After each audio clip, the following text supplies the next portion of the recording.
Good morning. My name is Stephen King, and I'm the Managing Director here of the Quonset Development Corporation. I want to thank you for joining us here this morning as we dedicate a new modernized Pier 2 here at the Port of Davisville. I want to welcome Governor McKee and thank him for his support of this project and also for his support for $60 million provided in his budget for the coming fiscal year to help us make additional improvements here at the port. I also want to thank and acknowledge our other guests, Lieutenant Governor Sabina Matos. Thank you, Governor. Our local representatives, Robert Craven and Julie Carazmiro. Thank you both for coming. And I also want to recognize Matthew McCoy, who's on the Board of Directors here, the Quonset Development Corporation. And also Chris Albert from Senator Reed's office. Thank you, Chris. Karen Bradbury from Senator Whitehouse's office. Kathy Reardon and Mike DeAngelis from Congressman Langevin office. As many of you know, the Port of Davisville is a hub of maritime trade here in Rhode Island, supporting nearly 1,700 jobs. The port, along with its partner from North Atlantic Distribution, NORAD, Michael and Justin Miranda, I recognize you in the back, handles over several 100,000 cars on an annual basis, providing those jobs, making the port one of the top 10 locations in all of North America for that business. It was 64 years ago, on March 5th, 1958, that Davisville Pier 2 was commissioned by the United States Navy with great fanfare, at the time acknowledged to be the largest naval shore establishment of its time. A 91-year-old Senator Theodore Francis Green presided over the ceremony. In his remarks, he noted, quote, "When one considers the degree of activity that prevails here even in peacetime, it does not require much imagination to realize how important such a berthing facility as this would be in a time of war to the Seabees, and consequently to the nation." That same sentiment is still true today as we consider the activity occurring here with the ongoing auto import business and the activity to come with the emerging offshore wind energy industry. This pier has served our nation and our state for over 64 years. The improvements we celebrate today will ensure the pier's service to our state for another 50 years into the future. I want to recognize the leadership of Governor McKee, former Governor Gina Raimondo, and our entire General Assembly in supporting this initiative. With their leadership and support, the citizens of Rhode Island approved a $50 million bond issue in 2016. That bond, combined with capital from the state and from the QDC, funded this entire effort. Today we mark the completion of that 6-year effort of planning, engineering, permitting, and construction. This effort has included approximately 200,000 labor hours, 21 million pounds of steel, 10,000 cubic yards of concrete, 21,000 tons of stone, 15,000 tons of gravel, 8,000 tons of asphalt, and over 1/2 million cubic yards of dredging. I'm proud to report that this project, originally programmed at $90 million, has been delivered $7 million under budget.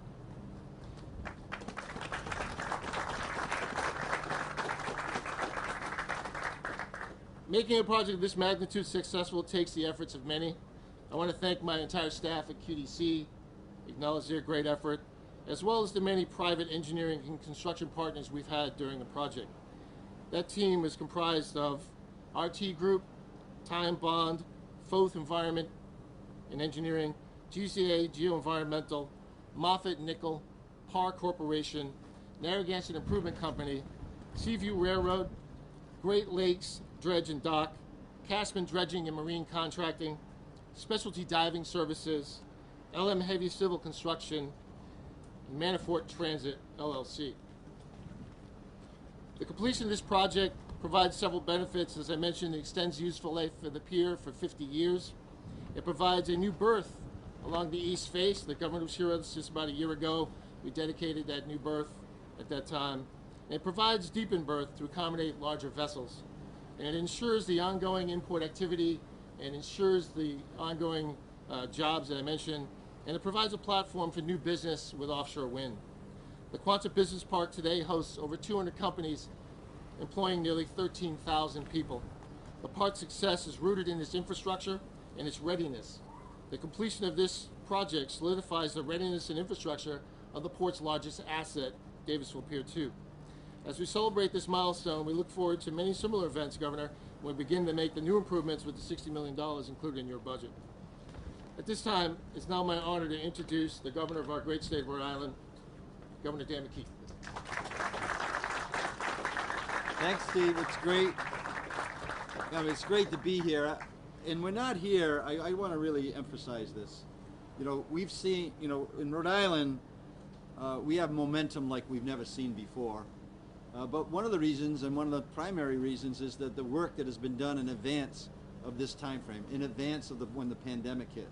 So everyone that's here today, along with Steve, in terms of down here in the Quonset area, this is one piece of the state's momentum, and it wouldn't be happening unless the work was done well in advance of the time that I became governor. Yet right now, we have a plan, and the plan is going to move us forward in a state like we've never seen before, both economically, culturally, education-wise, and it's really important that we're here today to tell you exactly why, and I can feel the wind and the breeze around us. So offshore wind is a reality here in Rhode Island, and we're going to take full advantage of it. But look at this. There's no place in America that looks like this, and the investments that are being made here. So I want to thank the Quonset Business Park, continuing to help us elevate the state of Rhode Island in a way that I believe is the sky's the limit for us. And I want to thank Stephen King, along with Rep. Julie Casimiro for being here, her leadership as well, and Representative Bob Craven. Bob, thank you for walking the Wickford Art Festival with me the other day. It's not just about the economy, it's about our art and our music and our education, and when you blend it all together, what a great state that we live in. So thank you, Rep, for taking the time to walk with me through the Art Festival the other day. And of course, Lieutenant Governor Matos, we're a team, and she's been on board, and she sees a vision, and she brings a great deal to the table as well in terms of making sure we're connecting all our 39 cities and towns and all the value that each one of our communities bring and the communities that make up our community. So we're a leader, and we should be proud of that. A leader in wind and renewable energy. 2 weeks ago, I was in Providence at the ribbon cutting ceremony of Boscalis, a global company that chose to open its renewables hub right here in Rhode Island. It will support the company's U.S. offshore wind projects, and we're going to be a leader in that. I was on a call with the President of the United States, with governors up and down the East Coast, and they're making a commitment. The White House is making a commitment to the governors on the ocean front about renewables and bringing renewables as one of our top priorities in terms of clean energy that's going to transform not only Rhode Island but the entire country. So this kind of momentum that we have right here in Rhode Island is real, and when we talk about the momentum, a lot of that comes right here from Quonset. 200 companies, over 12,000 jobs. 200 companies, over 12,000 jobs, and is well positioned for the the coming up of the blue economy. Over $1 billion in private investment. Thank you to our businesses that are invested in our state of Rhode Island and bringing jobs to our state. We need to encourage not only big business, but small business. And we need to do everything that we can to make it attractive to both big business and small business to be profitable here in the state of Rhode Island, so the jobs, those good paying jobs, follow. Davisville alone supports over 1,700 of those jobs for Rhode Islanders. And the business park is a success story that we are very proud of.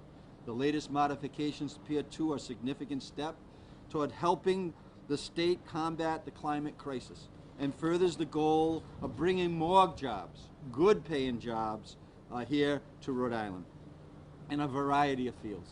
Wind cargo, project cargo, short sea shipping, and more auto import jobs. So I want to thank everybody. The Pier 2 upgrades we are celebrating today.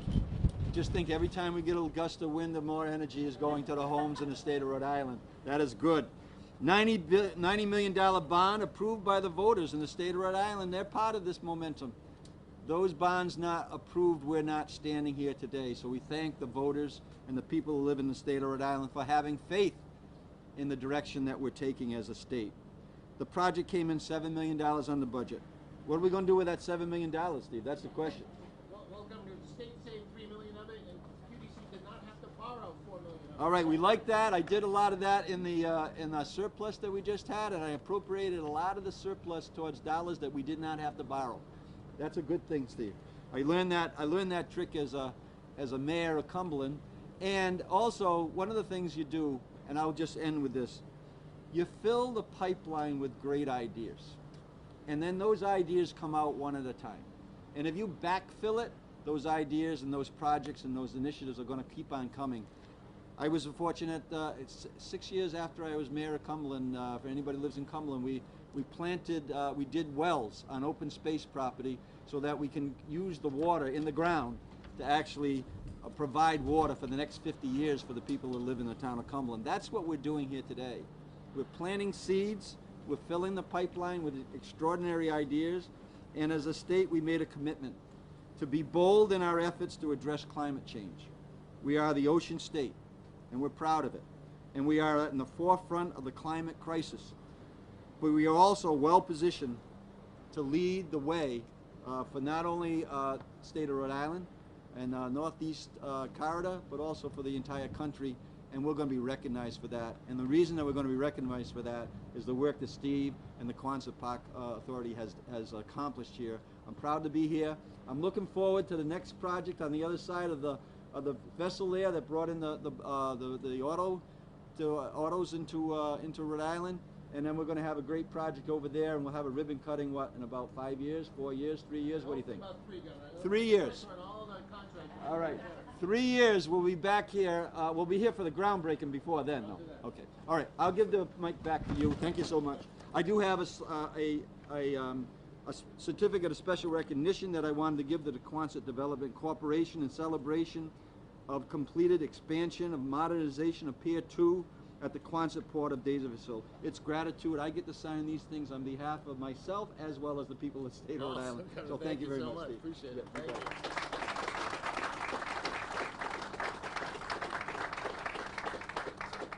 So I do want to recognize it takes a great effort at all levels of government, a lot of partners to make Quonset a success. Our host community folks are here. Greg Mancini is the town council president. Kim Page is on the town council. I want to thank them for being here as well. And as the governor mentioned, he's pulling the oars in the same direction with our lieutenant governor, which is terrific. Glad to see them working together. It's my great honor now to introduce to you the Lieutenant Governor of the State of Rhode Island, Governor Sabina Matos.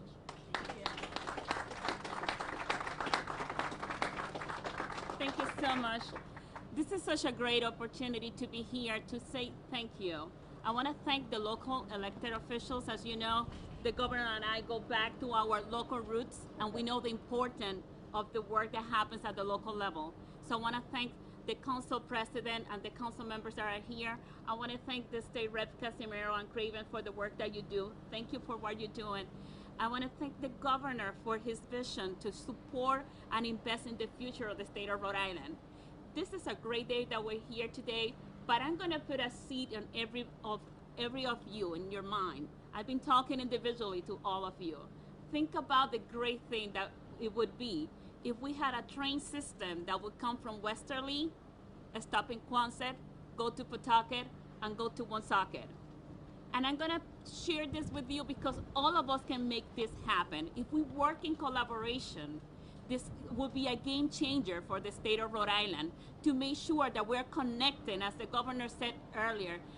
One of our priorities is make sure that the state of Rhode Island, every community that make up the state of Rhode Island is represented. We need the people to be able to come from Woonsocket to Westerly to work here in Quonset. And we can do that if we are all working towards the same goal. That is gonna create good paying jobs for the state of Rhode Island in the wind industry. That is the future, it's the present and the future, and we can do it.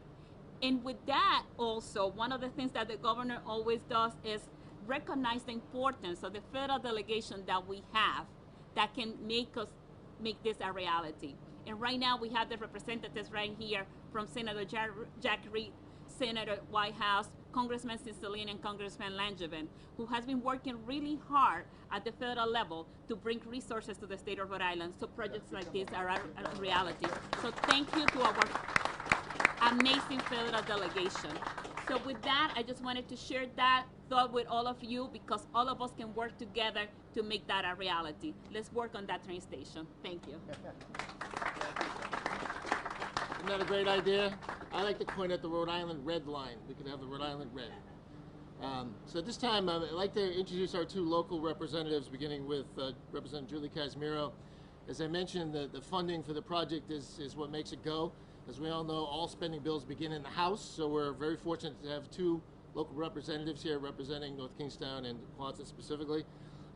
So we appreciate their help and support over the years in getting this money for us to make this a reality. So with that, I'd like to introduce Julie Casimiro.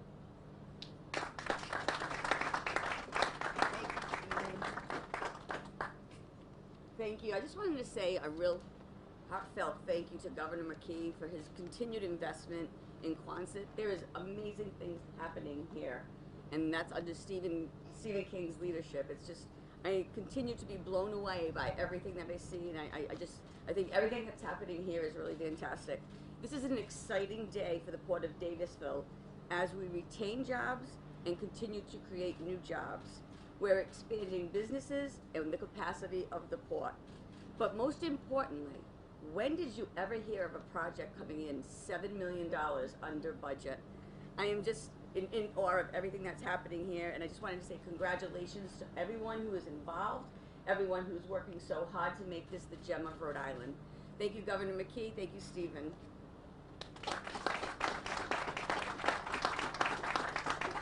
Thank you, Rep. We're particularly proud of having the project coming under budget, so I appreciate you acknowledging that. And I'd also like to introduce Representative Bob Craven. Bob.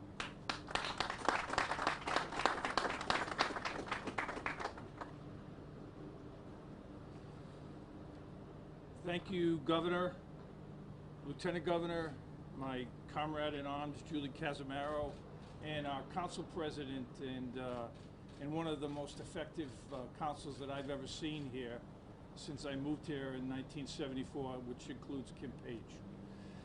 In 1973, when I moved here, I was going into my senior year at LaSalle. I thought the neighborhood that my folks moved us into, because it had been abandoned by the Navy officers, was something akin to 3 Mile Island, because no one lived there. And I couldn't understand why my parents were buying a house in a neighborhood that no one lived in. And then 20 years later, somebody talked me into running for town council. And I learned about Quonset Point in Davisville. And it was the issue that everyone told me that had to be taken care of and developed in order to be able to have a future not only for North Kingstown, but for Rhode Island. And I took a tour, and it was a bunch of abandoned buildings, all beat up. It was at the same stage that I thought that the neighborhood I moved into 20 years earlier was. Today, that's not the case. Today, when I ran in 1994, people told me it was nothing but rhetoric that we were going to fix Quonset Point and develop it. Well, it's not rhetoric anymore. Despite 3 economic downturns, and with the effort of not only Governor McKee, but also Gina Raimondo, who's on to Commerce, but the two of them have been, they made the commitment to North Kingstown and to Rhode Island. And I believe that commitment to North Kingstown was a commitment to Rhode Island, and that this is the finest industrial park on the East Coast. We're lucky to have it here, and today is an historic day to be able to say, through the help of not only Steve getting in touch with me in reference to some federal money that we needed, just a piece of legislation to pass, and we needed the cooperation of labor in order to be able to get that legislation passed, so we could take advantage of some strict labor laws that wouldn't allow the work to take place and wouldn't have allowed Quonset to take advantage of this free $6 million from the government. We did that, and that is part of this pier today. And this is a prime example, in my opinion, how a cooperation between government, labor, and the legislature in particular, getting cued into what it is that is necessary in order to create this economic development. We get to sit here on a day that, by the way, you ordered up some great sunlight. I appreciate that. And last but not least, this guy I was thinking last night what I was going to say, and I was reading the newspaper about the All-Star team for baseball. And they were talking about guys that didn't make the All-Star team, but would have been great because they were utility position people that started everything. He stars at everything. And Governor, don't ever let him go after you get reelected. Thank you very much. Thank you, Representative. Much appreciate the endorsement for sure.